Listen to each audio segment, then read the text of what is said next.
And in the wet, we've had some very entertaining races, and three classes of cars here this weekend. They're using the SR3 and SR10, those two configurations of their race cars here on this Radical Cup weekend, all part of the Expel Grand Prix of Road America, presented by AMR. Getting set to get this session underway. Green flag is out at the TireRack.com starters bridge, so we will get things going.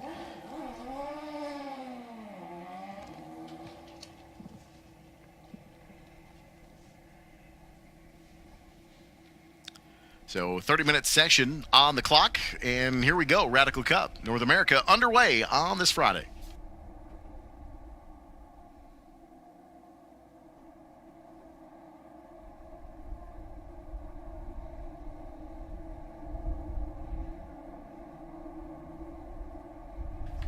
Joining in the booth on this Friday, Tom Drewer from Radical Cup North America. You guys are always great to have here at this racetrack. Put on a fantastic show every year, and we've got a couple of great races on tap for this weekend. Absolutely. Well, it's always great to be here at Road America. Of course, this is the third time that the Radical Cup has joined IndyCar this year, and with a big grid yet again in the Radical Cup North America Series, presented by McDonald's, and we're really looking forward to the action from three classes on track.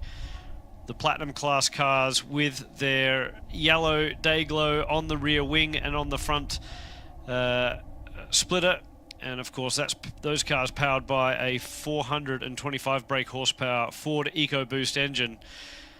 The Pro 1500 class, very, very competitive with the likes of Jordan Missig, D'Orlando, and some other young guns as well. That features the red day glow on the rear wing, and Pro 1340 will also be one to watch. 16 cars, would you believe, in that class this weekend. Pro 1340 with a 1340cc motorcycle derived engine, and we've got a couple of cars that have just had a moment at the final corner. And this is the final practice session before we go to qualifying, so no doubt guys vying for track position, trying to get in some clean runs, but that's not the way that you want to start a practice session with a spin. Yeah, and we've had a few incidents in the north end, right about where you guys are paddocked in the turn 14 area, turn 12, turn 13, for a couple of your drivers through the practice session this morning, as well as the tests yesterday. But it's been a weekend where this wind is playing a little bit of havoc with your teams as well. Yeah, and a big lock up there for Jim Booth into turn 5 for the first time. And that could be another moment of a gust just coming in under the back of the car there, as someone else has a moment into turn 5. So, as you mentioned, the wind, certainly with a downforce car with big wings on the back, of course, that turns into a big sail if the wind is going the wrong way. But overall, very, very competitive between the three classes. Suelio Almeida will be one to watch. Now joining Graham Rahal Performance. Of course, Graham Rahal Performance has taken out all of the class wins in Pro 1500 so far this year. Jordan Missig, who stepped up to Indy Next, is doing double duty this weekend. Missig trying to win a championship, and his teammate D'Orlando, and that is Nick D'Orlando. Of course, there's another D'Orlando in Indy Next as well. So Jordan Missig surrounded by D'Orlando brothers all weekend long. But those guys are going hammer and tong for the championship. A great battle too amongst that Pro 1500 pack with the gold class drivers over 30 years of age. We're recognizing them as well. Such is the competition with the young guns. And then Pro 1500, look out for Chris McMurray, of course, who's got a great history in sports cars. That's a Racer magazine car. Suelio Almeida, we were just mentioning before as well. He's a sim racer come real world driver. Very, very impressive. And I think the other one to watch is Maya Dionorine. Maya, very, very quick from Canada. Has been over to England racing in some British F4. But Maya was very, very quick in this morning's practice as well. So look out for him in the Sol Rye Spec car from Canada. Not a surprise to see Louis Schreiber on top of the board after the first timed-in lap now.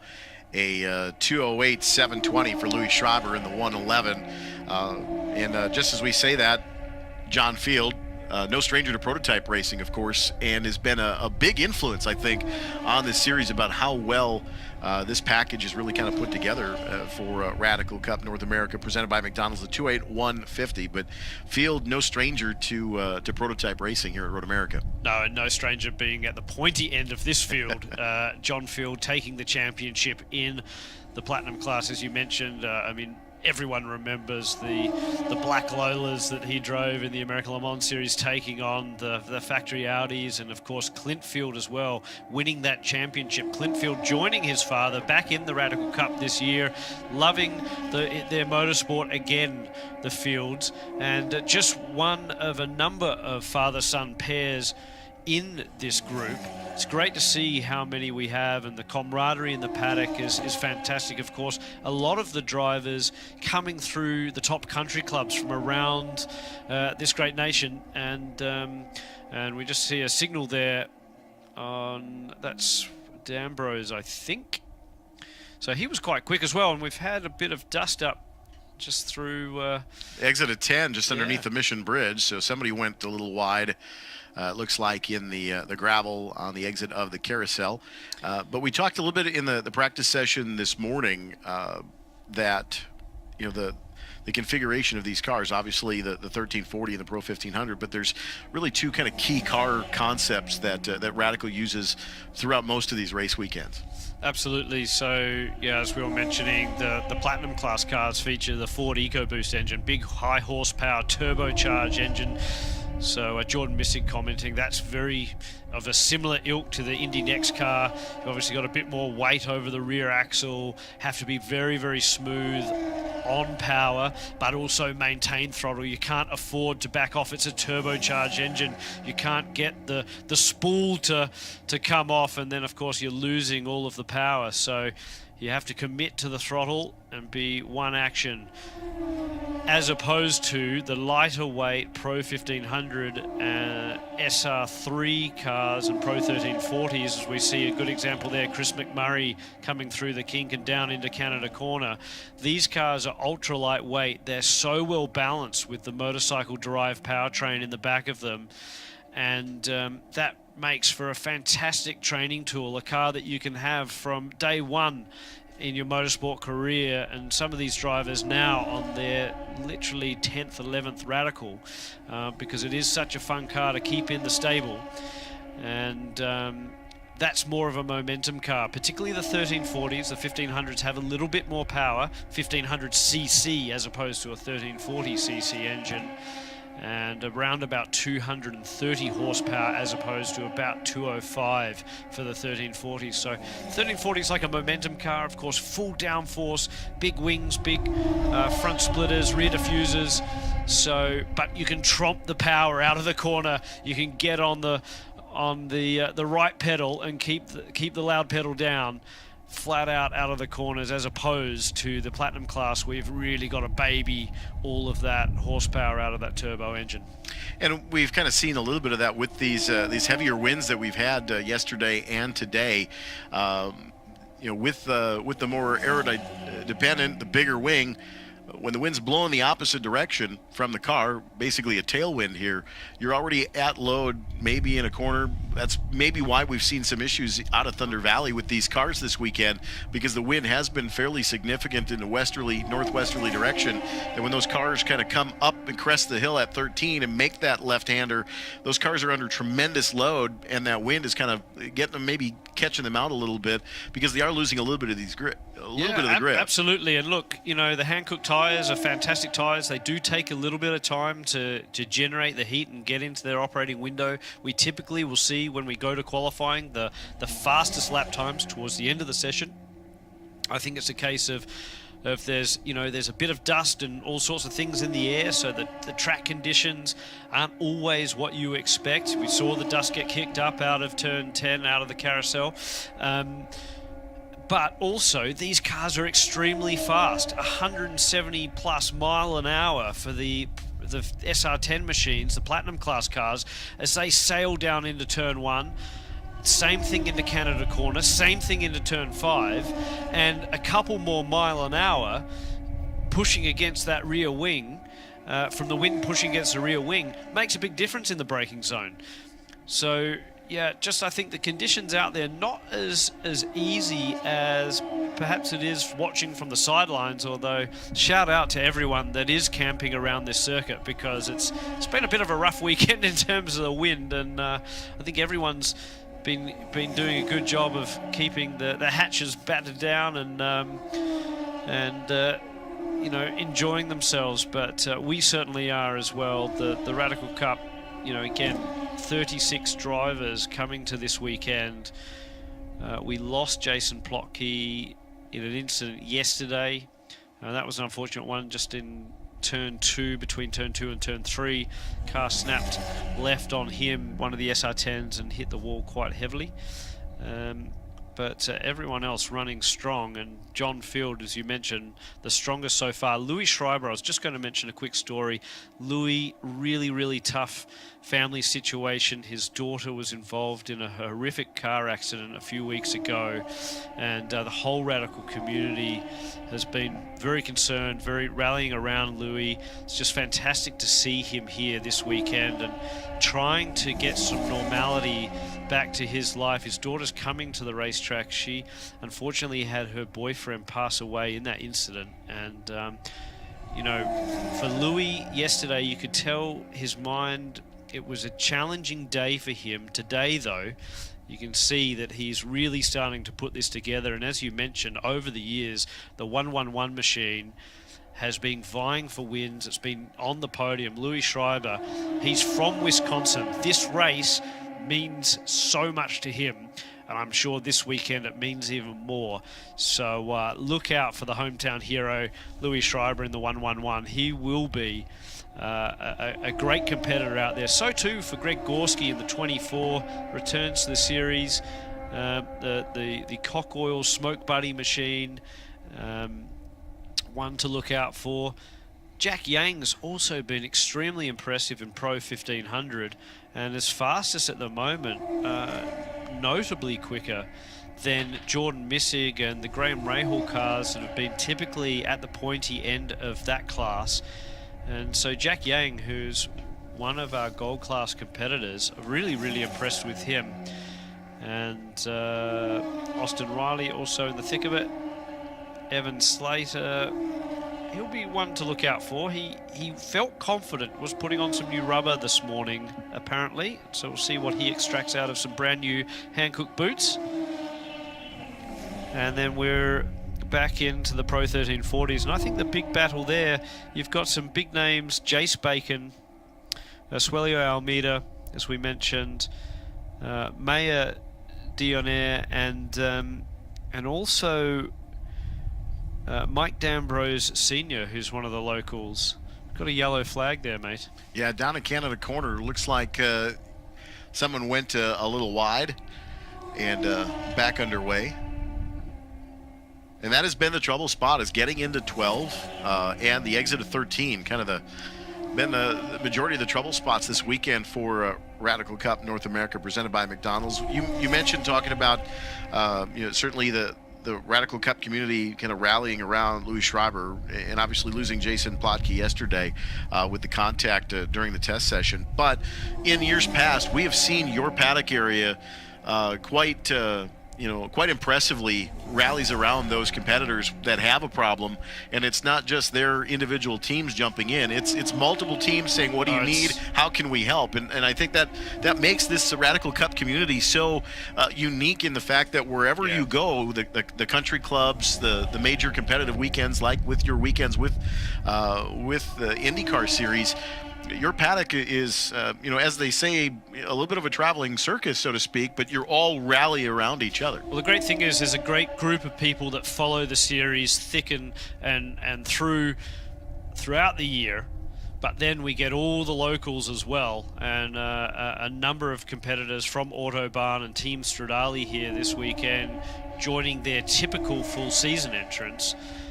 And so that's a good example. That happens everywhere we go. Of course, there's something like 2,000 radicals now in North America, would you believe, as we've got another car spun. I think that might be the 57. I think that's Wayne Williams, who's just had trouble at the final turn. So another one caught out there. But yeah, the camaraderie great. And I'm just thinking back to Barber last year. Louis Schreiber had contact. It was an unfortunate moment. But coming across the aisle, if you will, was Jeff Schaefer for One Motorsports, arch rivals in terms of the teams. And Schaefer there helping out a fellow comrade, a fellow competitor, to all hours of the morning, welding up a chassis and getting the rival back on track. So that's what we love to see. That's what makes this series so fantastic. And a good group of young guns and veteran drivers that really have stepped up. The level of competition in all three classes over the last few years has gone through the roof, and it shows with the likes of D'Orlando and Missig, Slater, Nouveau, you know, some of these guys that are really looking to make a mark in this IndyCar scene.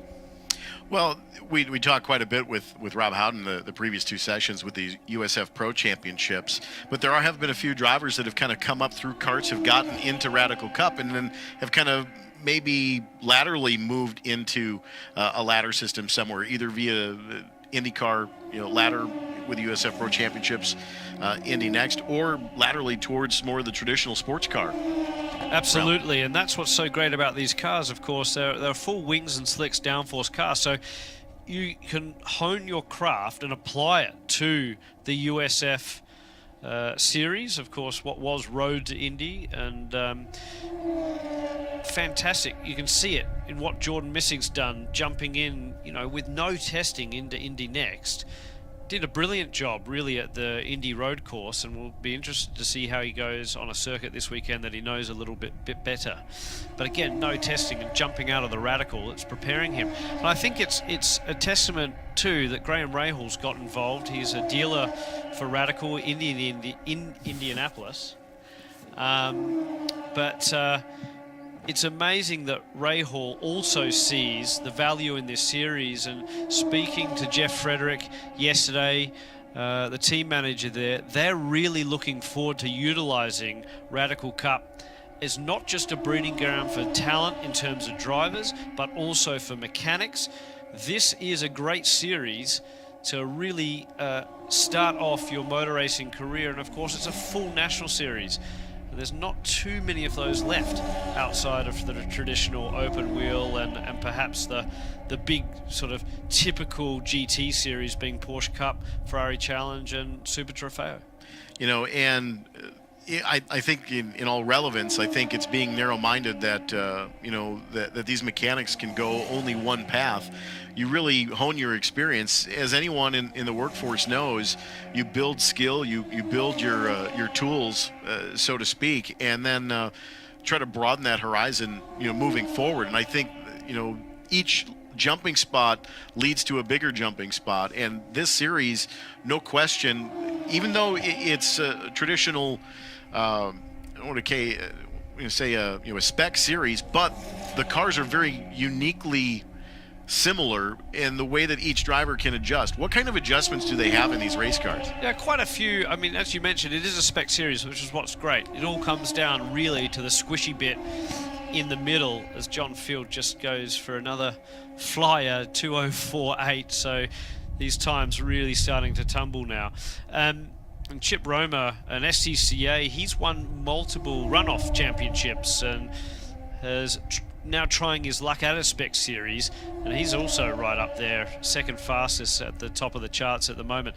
But yeah, there is a lot to do, so obviously it does mean that an engineer can play a big role. The mechanics can play a big role, as Greg Gorski's flashing his lights furiously as he comes through the back straightaway down into turn 12, Canada corner. But yeah, suspension setup, so obviously different range of springs. It is a sealed damper, but the damper does have three-way adjustment. Different sway bars that you can add and remove from the car. The ride height is ultra critical, minimum ride height of 40 millimeters. You can of course change the rake, so that's the angle of the floor, front to rear. There are removable dive planes on the front of these machines, and you'll see some people running more than others. Typically the Platinum class cars have a little bit less downforce on the front end. Typically you'll see those running the dive planes. Rear wing is fully adjustable. And of course, in the SR3s, the gear ratios are open as well. Final drive ratios. It's a little bit like a go-kart, if you will. You've got the motorcycle drive power plant and then a transfer case, Radical design with Quaife.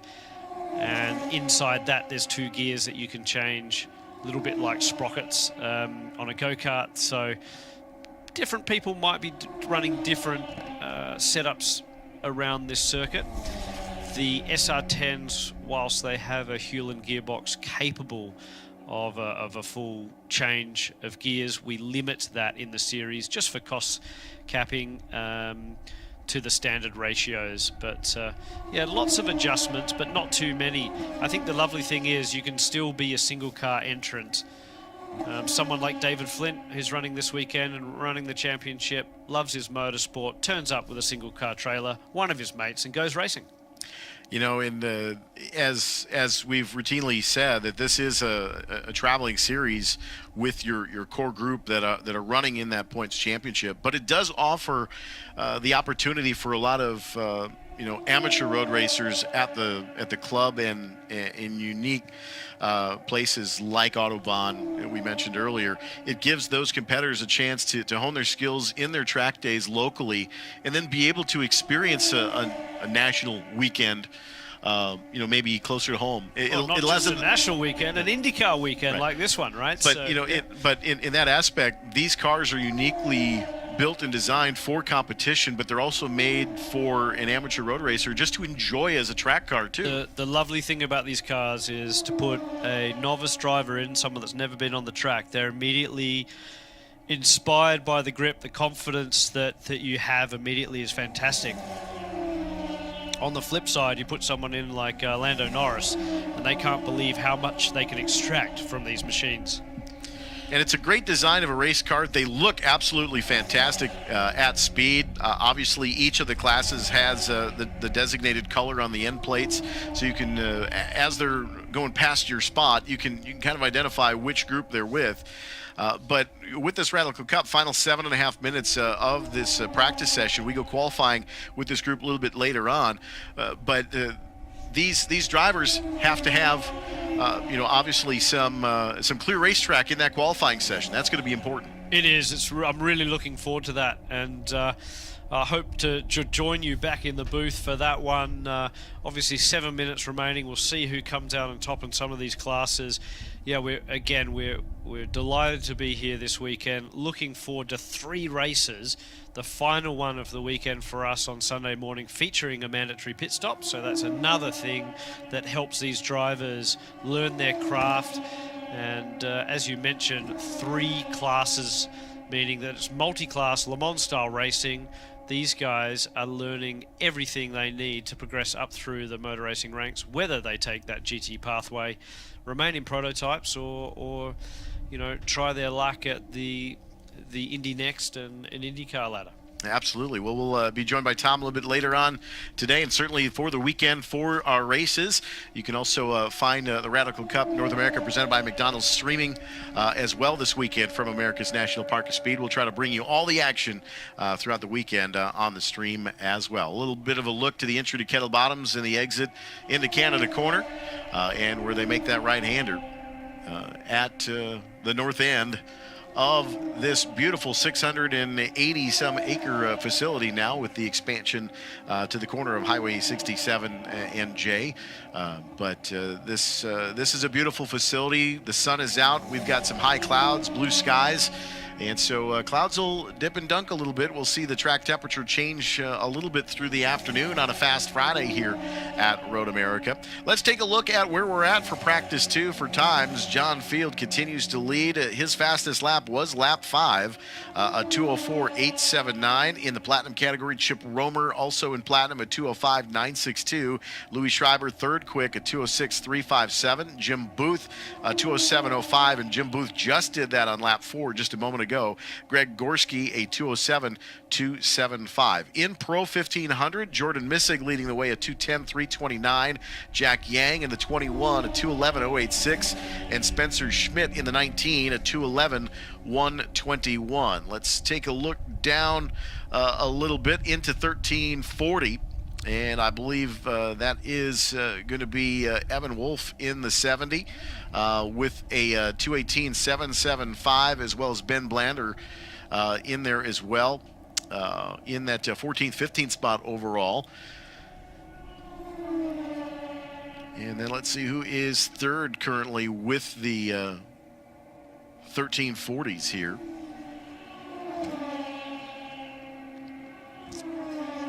I believe that will be Mike D'Ambrose, just behind Wolf, a 2:19.04. So you see there is a speed difference between the 1500 and the 1340s in these pro categories for the Radical Cup North America presented by McDonald's. But we've seen that laps from about lap 4 to lap 8 or so in these practice sessions have really been where these drivers have kind of put together some clean laps, making some distance and making some speed up really as these tires come up to temperature. We talked in the first practice session how these Hankook tires really take a good 5 to 6 laps to kind of come up to temperature. Taking a look at the replay, car spinning around in turn 5 in front of the field and getting back underway. But these tires, after lap 7, 8, we start to see some of these cars kind of a little bit less grip. So the target window, I think, for qualifying coming up this afternoon is probably going to be lap 4 to 7, realistically, if they put on some fresh tires. And obviously, if they're going to run any scuffs in the qualifying session, which I doubt, but if they are, how long does that tire take to warm up? Could we see lap 6, 7, 8? Maybe lap 9 at that point. It depends on what they've got bolted on to these Radicals. Again, the platinum category is the SR10, the Pro 1340, Pro 1500, the SR3 configuration. Of course, the end plates, different colors as well to identify the 3 classes racing with us in the Radical Cup North America presented by McDonald's on their Hankook tires here at America's National Park of Speed. Final 2.5 minutes here in practice 2. We're going to go qualifying for the USF Pro 2000 Championship in about 17 minutes time or so. So we get into Fast Friday when we get into qualifying this morning. John Field, Chip Romer, Louis Schreiber leading the way in platinum at the pointy end of the field, as Tom would say. Tom kind of wears many hats on a race weekend. Not only is he up here in the commentary booth, but he's also in race control a bit as the series director. And he's also with the marketing arm for Radical. Man of many hats, but absolutely loves his job, and you can see and feel the enthusiasm that he has for these drivers and teams within Radical Cup North America. Final minute and a half now. Sun behind the clouds. Track temperature will cool off, not significantly, but enough of a break from the direct sun does impact by a degree or two, even between sessions. So those will be some things that the USF Pro Championships that are going to start qualifying here this morning will take note of. And there's a good look at turn 3. If you can see the rubber line about a car width off of the line to the right, you can definitively see there that there is a delineation where the rubber from other series has been picked up by these Radicals on the Hankook tires, and you can still see that some shallower entry points, that rubber's still there. So you can see that these drivers are taking a little bit different entry lines just because of the configuration of the race car. And you'll also see a lot of right fronts locking up into turn 3, coming downhill, one of the faster right-hand corners here at Road America. You wouldn't really think that's the case because it is almost 90 degrees, but the way that you drive that is not quite a 90-degree corner. Certainly a little bit later apex. So you can try to get to the point and shoot off the corner, try to get as much speed down technically the shortest straightaway here at Road America, but commonly is the fastest one on the entry to turn 5 under braking.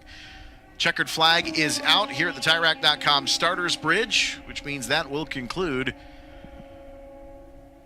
our practice 2 for Radical Cup North America. We go qualifying with USF Pro Championships coming up in about 13 minutes or so from America's National Park of Speed, Road America.